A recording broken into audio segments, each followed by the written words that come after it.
আয়ুষ্মান কাৰ্ডখন আপুনি নিজৰ মোবাইলৰ পৰা ৰেচন কাৰ্ডৰ সহায়ত কেনেকৈ বনাব পাৰিব তাৰ বিষয়ে আজি এইটো ভিডিঅ'ত মই আপোনালোকক দেখুৱাম।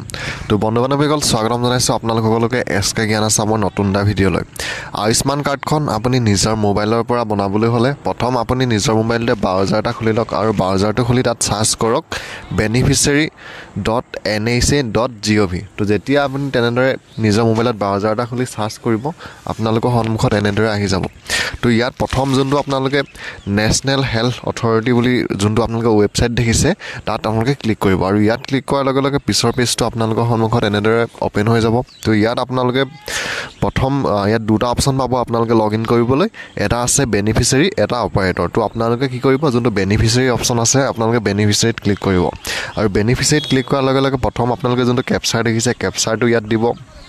তাৰপিছত আপোনাৰ যোনটো মোবাইল নাম্বাৰ অপশ্যন আছে তাত আপোনালোকে মোবাইল নাম্বাৰটো দিব আৰু মোবাইল নাম্বাৰটো দি যোনটো ভেৰিফাই অপশ্যন আছে আপোনালোকে ভেৰিফাইত ক্লিক কৰিব আৰু যেতিয়াই আপোনালোকে মোবাইল নাম্বাৰটো দি মোবাইল OTPত ক্লিক কৰি ভেৰিফাইত ক্লিক কৰিব আপোনাৰ মোবাইলটোত এটা OTP যাব আৰু সেই OTP আৰু কেপচাৰটো দি আপোনালোকে লগ ইনত ক্লিক কৰিব আৰু যেতিয়াই আপোনালোকে লগ ইনত ক্লিক কৰিব আয়ুষ্মান ভাৰতৰ যোনটো আপোনালোকৰ মেইন প্ৰফাইল হয় বেনিফিচিয়াৰী সেই প্ৰফাইলটো আপোনালোকৰ সন্মুখত এনেদৰে আহি যাব। তো ইয়াত আপোনালোকে প্ৰথম স্কিমটো PMJAY আপোনালোকে চিলেক্ট কৰিব, তাৰপিছত ষ্টেটটো চিলেক্ট কৰিব, তাৰপিছত আপোনাৰ যোনটো চাব ডিষ্ট্ৰিক্ট হয় চাব ডিষ্ট্ৰিক্টটো দিব, তাৰপিছত আপোনাৰ যোনখন ডিষ্ট্ৰিক্ট হয় ডিষ্ট্ৰিক্টখন দিব, প্ৰথম আপোনালোকে চাব স্কিমটো দিব, তাৰপিছত ডিষ্ট্ৰিক্ট দিব, তাৰপিছত চাৰ্চ বাৰটো আপোনালোকে যোনটো ফেমিলি ID অপশ্যন আছে আপোনালোকে ফেমিলি IDত ক্লিক কৰিব। ইয়াত অপশ্যন আপোনালোকে কেইবাটাও পাব আৰু ফেমিলি IDত ক্লিক কৰিলে আপোনাৰ যোনটো ৰেচন কাৰ্ডৰ নাম্বাৰ হয় সেই ৰেচন কাৰ্ডৰ নাম্বাৰটো ইয়াত দিবলৈ আহি যাব আৰু ৰেচন কাৰ্ডৰ নাম্বাৰটোৰ তাৰপিছত কেপচাৰটো দি আপোনালোকে চাৰ্চত ক্লিক কৰিব আৰু যেতিয়াই আপোনালোকে ৰেচন কাৰ্ডৰ নাম্বাৰটো দি চাৰ্চত ক্লিক কৰিব তেতিয়াই আপোনাৰ ৰেচন কাৰ্ডত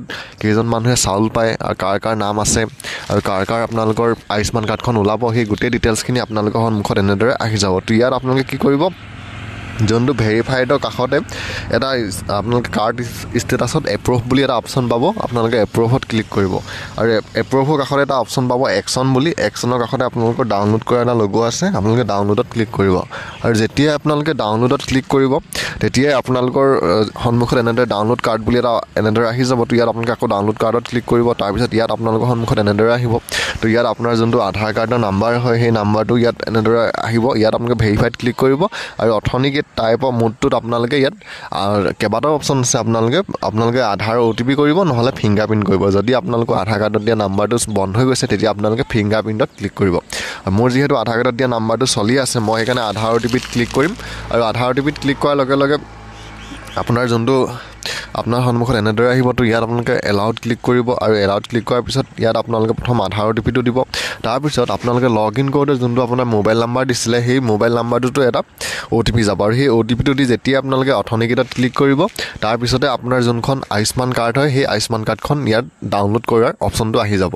তো মই যিহেতু প্ৰথম এইখন অলপ আগতেই ডাউনলোড কৰিলোঁ সেইকাৰণে এতিয়া মোৰ অপশ্যনটো অহা নাই। আপোনালোকে যিহেতু প্ৰথম ডাউনলোড কৰা আপোনালোকে অলপ সময় পিছত এদিনত আপোনালোকে অলপ সময় এবাৰ ডাউনলোড কৰাৰ পিছত আকৌ লগালগ ডাউনলোড নহয়, আপোনালোকে অলপ সময় ৰখিব লাগিব। মই যিহেতু ডাউনলোড কৰিলোঁ সেইকাৰণে মোৰ ইয়াত এনেদৰে আহি গৈছে অলৰেডি ভেৰিফাইড বুলি।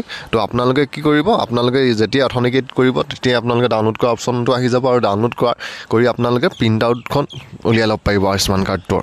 তো বন্ধু বান্ধৱীসকল আপোনালোকেও এনেদৰে নিজৰ মোবাইলতে ৰেচন কাৰ্ডৰ সহায়ত আপোনাৰ যোনখন আয়ুষ্মান কাৰ্ড হয় সেই আয়ুষ্মান কাৰ্ডখন ডাউনলোড কৰিব পাৰিব।